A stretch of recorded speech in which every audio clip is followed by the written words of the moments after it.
I lost my wife's brother, Don Moo. He got hit 8 times with AK-47.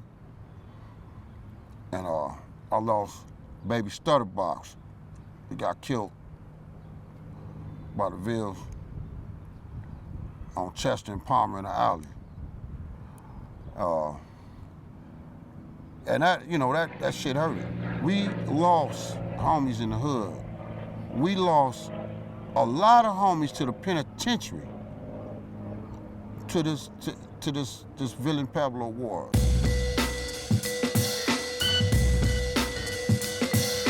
It's difficult for them to really ever say, okay, let's be kumbaya again. It'll never happen.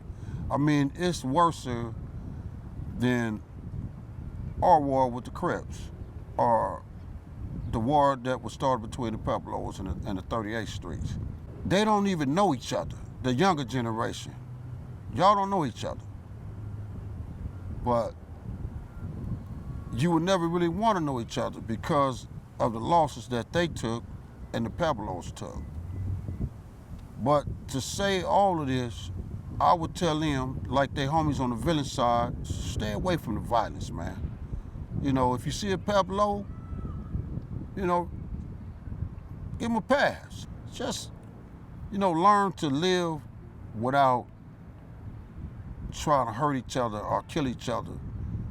And, you know, sometimes, you know, you might have got angry and you might see one slip and you might want to jump him.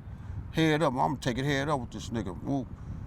But at the end of the day, if you beat him, he coming back. And that's gonna continue the escalation. I wanted to ask you, how did that whole thing with the 38th Street start? Well, it was some issues going on, and we had a meeting. The homies and 30s had a meeting to try to squash the beef. One of their reputables got at one of my homies that they was cool with and said, you know, they want to validate the ceasefire with me, Stutterbox. I'm like, hell, I'm not shit. You know, they was like, no, we know Stutterbox. You know, we was cool with the 38s a long time ago. In my era, we got along. That's who they used to run with us. They was 38th Street Chico Bloods. See, a lot of people don't know that. We was running together at Jeff, all in the 20s and 30s, and we was cool with each other back then. But, like, I'm gonna reiterate this again. When you got those that wasn't a part of the Pueblo blood structure, and all of a sudden they want to associate themselves, and they doing whatever they doing to maintain their living standards, and they entertaining with other neighborhoods, and the minute there be a misunderstanding, they want to go up under the cover of us, and that leave us vulnerable. So it left us vulnerable, and we was exposed, and there was issues revolving around that with the 38s and the Pueblos. So the 38th Streets, one of their homies got killed by the name of Goofy by a rival SA gang. And they questioned that, the Pueblos, like, how y'all letting another rival gang come over in the hood and kill a homie? That ain't our business, you know? And then they start, you know, doing little things at the Alameda SWAT meet, right off of 47th and 46th in Alameda. And, you know, doing little things to the homies, start coming at the homies a little wrong.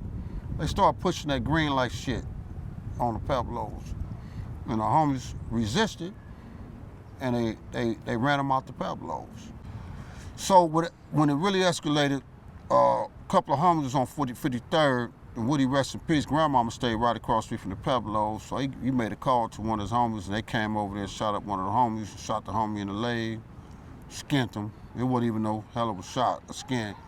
So the homies was upset. So they went over there and did their thing, and one of the homies got killed right on 41st and Morgan in the heart of 38. He got shot several times. The homie KO, rest in peace. Little homie, baby homie. And after that, it was on.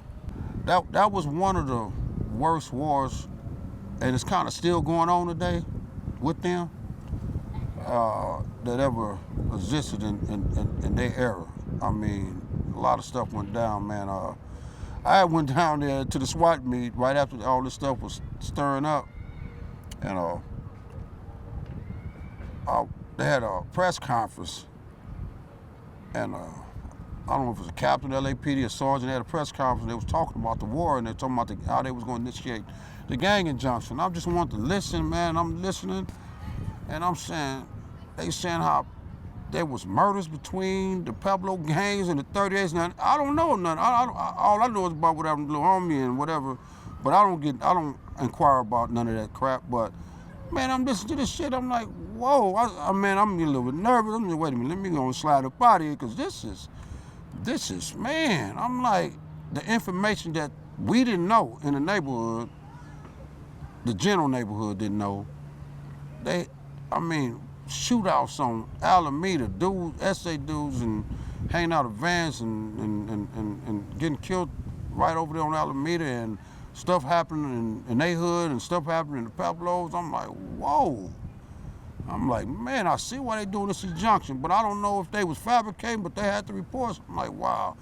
So I slid on up out of there, man. I said, I wasn't worried, but I said, man, let me get up out of here. I got my son with me. This ain't cool. Now I want to ask you about the Asians in the Pueblos, and I guess they claim blood too. How long have the Asians been there, and how did they get to be in Bloods too?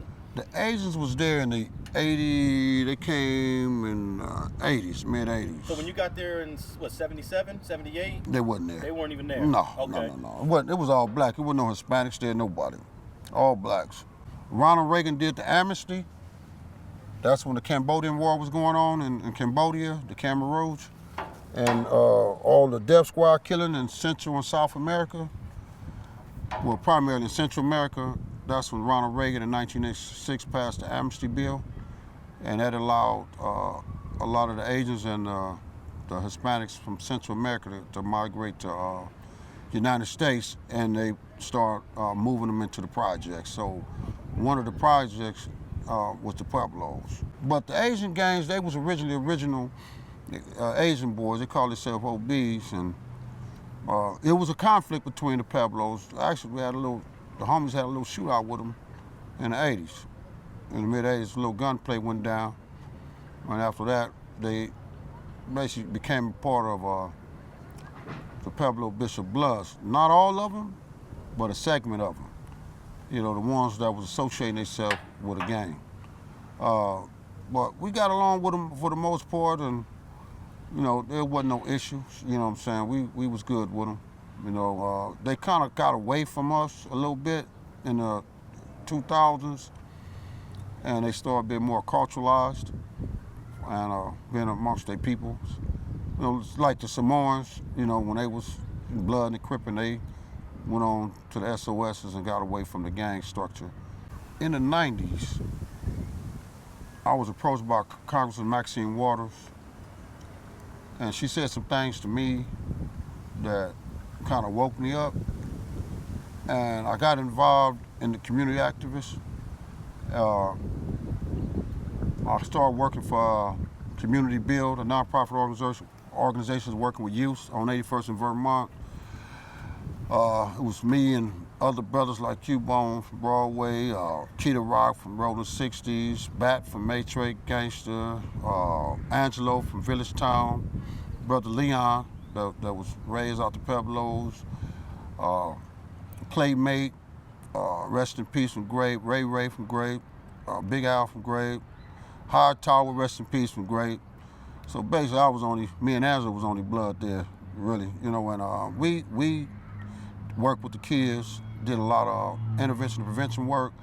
And during that span, I had an opportunity to meet with President Bill Clinton, which was a hell of an experience.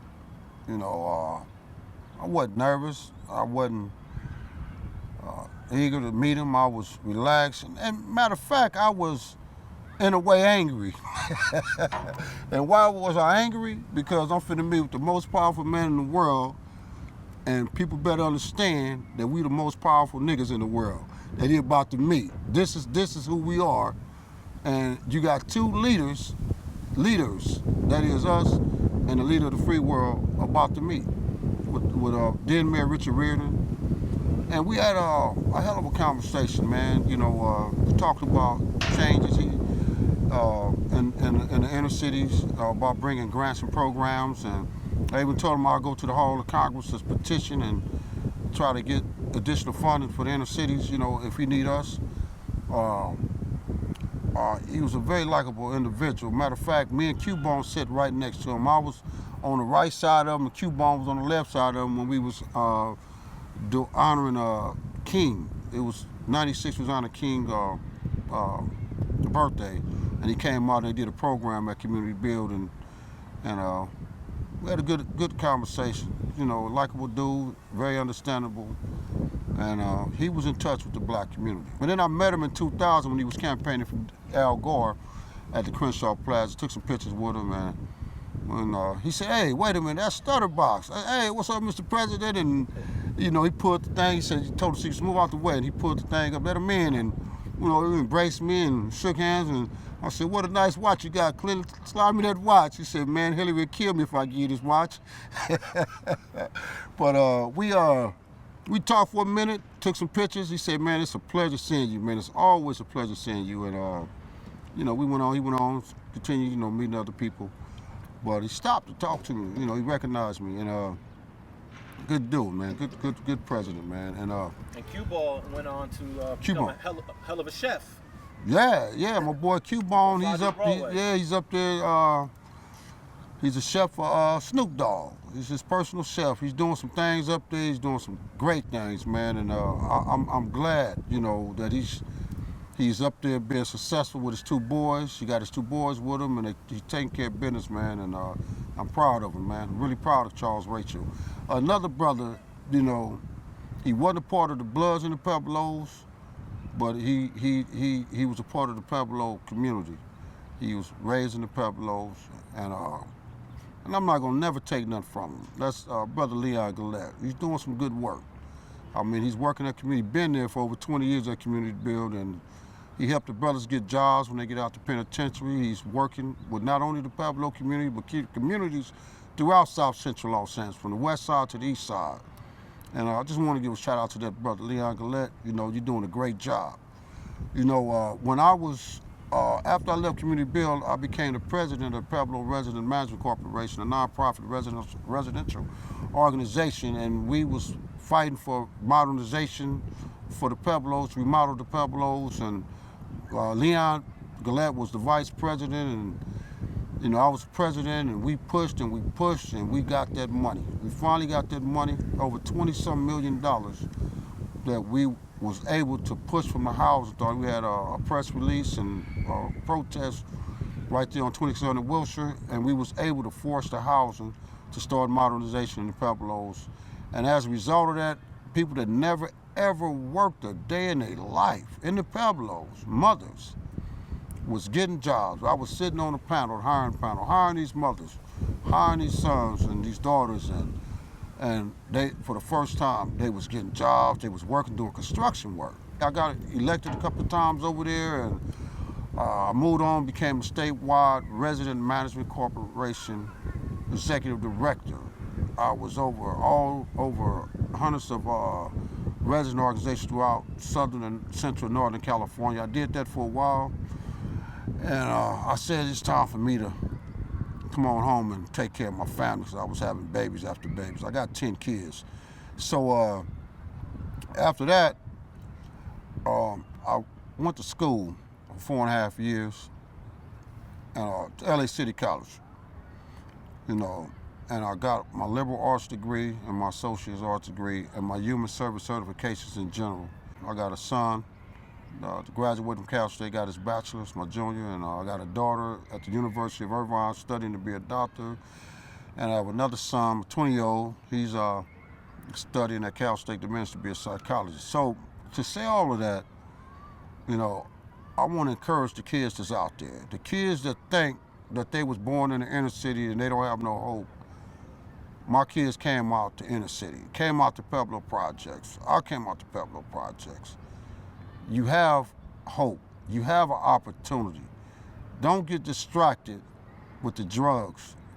Don't get distracted with influences through your neighborhood, especially if you feel it's gang infested, whether we are African Americans or Latino Americans, we're in a situation now that is dire.